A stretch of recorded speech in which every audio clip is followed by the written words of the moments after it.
ನಮಸ್ಕಾರ ವೀಕ್ಷಕರೇ, ಪ್ರೈಮ್ ಸುದ್ದಿಗೆ ನಿಮ್ಮೆಲ್ರಿಗೂ ಕೂಡ ಸ್ವಾಗತ. ವೀಕ್ಷಕರೇ, ಇತ್ತೀಚಿನ ದಿನಗಳಲ್ಲಿ ಧಾರಾವಾಹಿಗಳು ಹಿರಿಯರಿಂದ ಹಿಡಿದು ಕಿರಿಯರವರೆಗೂ ಜನರ ಮನಸ್ಸನ್ನ ಗೆಲ್ಲುತ್ತಿವೆ ಅಂತ ಹೇಳಿದರೆ ತಪ್ಪಾಗಲಿಕ್ಕಿಲ್ಲ. ಕನ್ನಡ ಧಾರಾವಾಹಿ ಲೋಕದಲ್ಲಿ ಇತ್ತೀಚೆಗೆ ಧಾರಾವಾಹಿಗಳು ಒಂದಲ್ಲ ಒಂದು ಟ್ವಿಸ್ಟ್ ಕೊಟ್ಟು ಕತೆಗೆ ತಿರುವು ಕೊಡುತ್ತಾ TRPಯಲ್ಲಿ ಏರಿಳಿತವನ್ನ ಕಾಣ್ತಾ ಇದೆ. ಈ ವಾರದ ಧಾರಾವಾಹಿಗಳ TRP ಕೂಡ ಬಂದಿದೆ. ನಂಬರ್ 1 ಸ್ಥಾನದಲ್ಲಿ 2 ಧಾರಾವಾಹಿಗಳಿವೆ. ಹಾಗಾದರೆ ಈ ವಾರದ ಟಾಪ್ 8 ಧಾರಾವಾಹಿಗಳು ಯಾವುವು ಅನ್ನೋದನ್ನು ನಾನು ನಿಮಗೆ ಈ ವಿಡಿಯೋದಲ್ಲಿ ತಿಳಿಸ್ಕೊಡ್ತೀನಿ. ಅದಕ್ಕೂ ಮುಂಚೆ ನಮ್ಮ ಚಾನಲ್ನ ಸಬ್ಸ್ಕ್ರೈಬ್ ಮಾಡಿಲ್ಲ ಅಂತಂದರೆ ಸಬ್ಸ್ಕ್ರೈಬ್ ಮಾಡಿ. ಇನ್ನು ಈ ವಾರ ಯಾವ ಧಾರಾವಾಹಿ ಮೊದಲನೇ ಸ್ಥಾನದಲ್ಲಿ ಇದೆ ಅನ್ನೋ ಕುತೂಹಲ ನಿಮಗೆ ಹೆಚ್ಚಾಗಿರಲೇಬೇಕು. ಈಗ ನಾನು 8ನೇ ಸ್ಥಾನದಲ್ಲಿ ಯಾವ ಧಾರಾವಾಹಿ ಇದೆ ಅನ್ನೋದನ್ನು ಹೇಳ್ತಾ ಹೋಗ್ತೀನಿ. ಶ್ರೀಗೌರಿ ಧಾರಾವಾಹಿ. ಎಸ್ ವೀಕ್ಷಕರೇ, ಅಮೂಲ್ಯಗೌಡ, ಕಾರ್ತಿಕ್, ರಾಜೇಶ್ ಧ್ರುವ, ಆರೋಹಿ, ನೈನಾ, ಸುನಿಲ್ ಪುರಾಣಿಕ್ ಮುಂತಾದವರು ನಡೆಸ್ತಾ ಇರುವಂತಹ ಶ್ರೀಗೌರಿ ಧಾರಾವಾಹಿ ಈ ಬಾರಿ 8ನೇ ಸ್ಥಾನದಲ್ಲಿದೆ. ಗೌರಿ ಮನೆಯಲ್ಲಿ ಕೆಲಸ ಮಾಡುವ ಅಪ್ಪು ಈಗ ಅವಳ ಹಿಂದೆ ಬಿದ್ದಿದ್ದಾನೆ. ಗೌರಿ ಅವನ ಪ್ರೀತಿಯನ್ನು ಒಪ್ಪಿಕೊಳ್ತಾನ ಅನ್ನೋದು ಸದ್ಯಕ್ಕೆ ಇರುವ ಕುತೂಹಲ. ಈ ಧಾರಾವಾಹಿ ಈಗ 8ನೇ ಸ್ಥಾನದಲ್ಲಿದೆ. 7ನೇ ಸ್ಥಾನದಲ್ಲಿ ಯಾವ ಧಾರಾವಾಹಿ ಇದೆ ಅನ್ನೋದನ್ನು ನೋಡೋದಾದ್ರೆ, ಇತ್ತೀಚೆಗೆ ತೆರೆಗೆ ಬಂದಿರುವಂತಹ ನಿನಗಾಗಿ ಧಾರಾವಾಹಿ 7ನೇ ಸ್ಥಾನವನ್ನು ಪಡೆದುಕೊಂಡಿದೆ. ದಿವ್ಯಾ ಹುಡುಗ, ರಿತ್ವಿಕ್, ಕೃಪಾಕರ್, ಸೋನಿಯಾ ಮುಂತಾದವರು ನಡೆಸ್ತಾ ಇರುವಂತಹ ನಿನಗಾಗಿ ಧಾರಾವಾಹಿಗೆ TRP ಬಂದಿದೆ. ಈ ಧಾರಾವಾಹಿಯಲ್ಲಿ ಲೇಡಿ ಸೂಪರ್ ಸ್ಟಾರ್ ರಚನಾಳನ್ನ ಅವಳ ಅಮ್ಮ ಎಂದು ಹೇಳುವ ಚಿಕ್ಕಮ್ಮ ಹೇಗೆ ನಡೆಸಿಕೊಳ್ತಾಳೆ ಅನ್ನೋದು ಈ ಧಾರಾವಾಹಿಯ ಕತೆ. ರಚನಾಗೆ ಸ್ವಂತ ತಂದೆ ಇದ್ರೂ ಕೂಡ ಅವನು ಯಾಕೆ ತಾನೇ ತಂದೆ ಅಂತ ಹೇಳೋದಿಲ್ಲ? ರಚನಾಗೂ ಫುಡ್ ಟ್ರಕ್ ನಡೆಸುವ ಜೀವನಿಗೂ ಹೇಗೆ ಸಂಬಂಧ ಬೆಳೆಯುತ್ತೆ? ಜೀವನ ಮಗಳು ಕೃಷ್ಣ ಹೇಗೆ ರಚನಾಗೆ ಹತ್ತಿರ ಆಗ್ತಾಳೆ ಅನ್ನೋದು ಸದ್ಯ ಧಾರಾವಾಹಿಯಲ್ಲಿ ಪ್ರಸಾರವಾಗ್ತದೆ. ಈಗ ಅದು ಕೂಡ ಕುತೂಹಲವನ್ನು ಹೆಚ್ಚಿಸ್ತಾ ಇದೆ.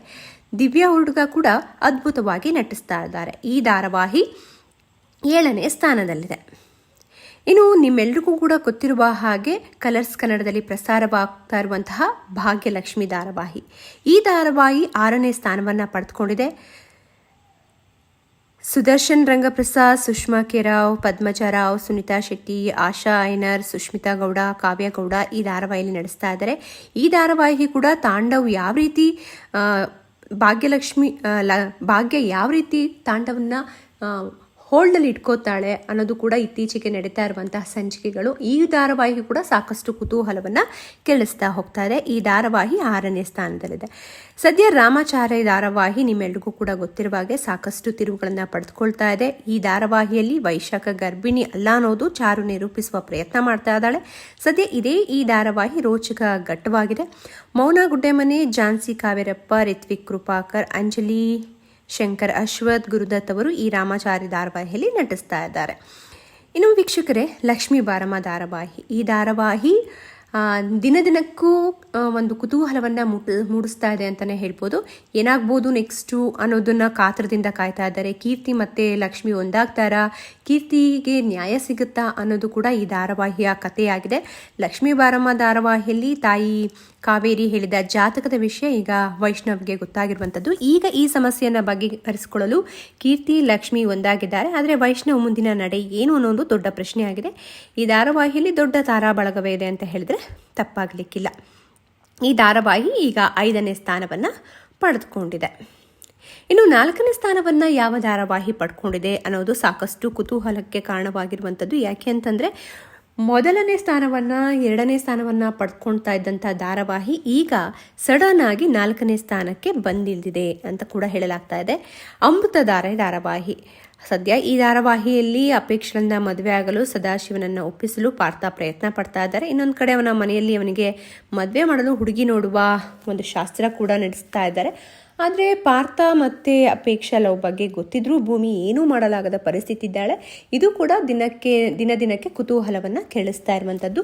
ಈ ಧಾರಾವಾಹಿ ಕೂಡ ಸಾಕಷ್ಟು ಕುತೂಹಲವನ್ನು ಹೆಚ್ಚಿಸ್ತಾ ಇದೆ. ಈ ಒಂದು ಧಾರಾವಾಹಿಯಲ್ಲಿ ಛಾಯಾ ಸಿಂಗ್, ಸಿಹಿಕೈ ಚಂದ್ರು, ಸಾರಾ ಅಣ್ಣಯ್ಯ, ರಾಜೇಶ್ ನಟರಂಗ, ವನಿತಾ ವಾಸು, ಚಿತ್ರ ಶೆಣೈ, ಅಮೃತ ನಾಯಕ್ ಹೀಗೆ ದೊಡ್ಡ ತಾರಾ ಬಳಗವೇ ಇದೆ.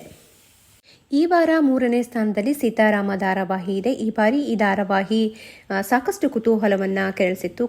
ಸೀತಾ ಮತ್ತು ರಾಮ್ ಮದುವೆ ಆದ ನಂತರದಲ್ಲಿ ಈ ಧಾರಾವಾಹಿಯ ಎಪಿಸೋಡ್ಗಳು ಭರ್ಜರಿ ರೋಚಕವಾಗಿ ಪ್ರಸಾರ ಆಗ್ತಾ ಇದೆ. ಭಾರ್ಗವಿಯು ಸೀತಾರಾಮ್ ಕುಟುಂಬಕ್ಕೆ ಏನೇನು ಸಮಸ್ಯೆ ಕೊಡ್ತಾಳೆ, ಭಾರ್ಗವಿ ಪ್ರತಿ ಸಲ ನೋವುಂಟು ಮಾಡಿದಾಗಲೂ ಸಿಹಿ ಏನು ಮಾಡ್ತಾಳೆ ಅನ್ನೋದು ಈಗ ಇರುವ ಕತೆ. ಇನ್ನು 2ನೇ ಸ್ಥಾನವನ್ನು ಯಾವ ಧಾರಾವಾಹಿ ಪಡೆದುಕೊಂಡಿದೆ ಅಂತಂದರೆ, ಇಷ್ಟು ದಿನ 3ನೇ ಸ್ಥಾನದಲ್ಲಿ ಇರ್ತಾ ಇದ್ದಂಥ ಶ್ರಾವಣಿ ಸುಬ್ರಹ್ಮಣ್ಯ ಧಾರಾವಾಹಿ ಈ ಬಾರಿ 2ನೇ ಸ್ಥಾನವನ್ನು ಪಡೆದುಕೊಂಡಿದೆ. ಮೋಹನ್, ಸ್ನೇಹ, ಆಸಿಯಾ ಫಿರ್ದೋಸ್, ಅಮೋಘ್ ಅವರು ಈ ಧಾರಾವಾಹಿಯ ಮುಖ್ಯ ಭೂಮಿಕೆಯಲ್ಲಿ ನಡೆಸಿದ್ದಾರೆ. ತಂದೆ ಶ್ರಾವಣಿ ಅಪ್ಪನ ಪ್ರೀತಿಗಾಗಿ ಹಂಬಲಿಸುವ ಕಥೆ ಇದಾಗಿದೆ. ಅಪ್ಪನ PS ಸುಬ್ಬುಗೆ ಹೇಗೆ ಪ್ರತಿ ಸಲ ಶ್ರಾವಣಿ ಕಷ್ಟಕ್ಕಾಗ್ತಾನೆ ಅನ್ನೋದು ಈ ಧಾರಾವಾಹಿಯ ಕಥಾ ಹಂದರವಾಗಿದೆ. ಇನ್ನು ಯಾವ ಧಾರಾವಾಹಿ ಮೊದಲನೇ ಸ್ಥಾನವನ್ನು ಪಡೆದುಕೊಂಡಿದೆ ಅಂತಂದರೆ, ಇಷ್ಟು ದಿನಗಳ ಕಾಲ 2 ಧಾರಾವಾಹಿಗಳಲ್ಲಿ ಬಹುತೇಕ ಪುಟ್ಟಕ್ಕನ ಮಕ್ಕಳು ನಂಬರ್ 1 ಸ್ಥಾನದಲ್ಲಿತ್ತು. ಲಕ್ಷ್ಮೀ ನಿವಾಸ ಧಾರಾವಾಹಿ 2ನೇ ಸ್ಥಾನದಲ್ಲಿರ್ತಾಯಿತ್ತು. ಈ ಸಲ 2 ಧಾರಾವಾಹಿಗಳು ದೊಡ್ಡ ತಾರಾ ಬಳಗವನ್ನು ಹೊಂದಿದೆ. ಅಷ್ಟೇ ಅಲ್ಲದೆ ಅನೇಕ ಟ್ರ್ಯಾಕ್ಗಳು ಕೂಡ ನಡೀತಾ ಇದೆ. ಈಗ ಈ 2 ಧಾರಾವಾಹಿಗಳು ಈ ವಾರ TRPಯಲ್ಲಿ ಮೊದಲನೇ ಸ್ಥಾನವನ್ನು ಪಡೆದುಕೊಂಡಿರುವಂಥದ್ದು. ಪುಟ್ಟಕ್ಕನ ಮಕ್ಕಳು ಯಾವಾಗಲೂ ಕೂಡ ಮೊದಲನೇ ಸ್ಥಾನವನ್ನು ಯಾರಿಗೂ ಕೂಡ ಬಿಟ್ಕೊಡ್ತಾ ಇರಲಿಲ್ಲ. ಈ ಸಲನೂ ಕೂಡ ಈ ಧಾರಾವಾಹಿ ಮೊದಲನೇ ಸ್ಥಾನವನ್ನು ಯಾರಿಗೂ ಕೂಡ ಬಿಟ್ಕೊಟ್ಟಿಲ್ಲ. ಒಟ್ಟಿನಲ್ಲಿ ಪುಟ್ಟಕ್ಕನ ಮಕ್ಕಳು ಮತ್ತು ಲಕ್ಷ್ಮೀ ನಿವಾಸ ಧಾರಾವಾಹಿ ಮೊದಲನೇ ಸ್ಥಾನವನ್ನು ಪಡೆದುಕೊಂಡಿರುವಂಥದ್ದು. ವೀಕ್ಷಕರೇ, ಈ ವಿಡಿಯೋ ನಿಮಗೆ ಇಷ್ಟವಾದರೆ ಲೈಕ್ ಮಾಡಿ, ಶೇರ್ ಮಾಡಿ, ಕಮೆಂಟ್ ಮಾಡಿ. ನಮ್ಮ ಚಾನಲ್ನ ಸಬ್ಸ್ಕ್ರೈಬ್ ಮಾಡಿಲ್ಲ ಅಂತಂದರೆ ಸಬ್ಸ್ಕ್ರೈಬ್ ಮಾಡಿ. Thank you.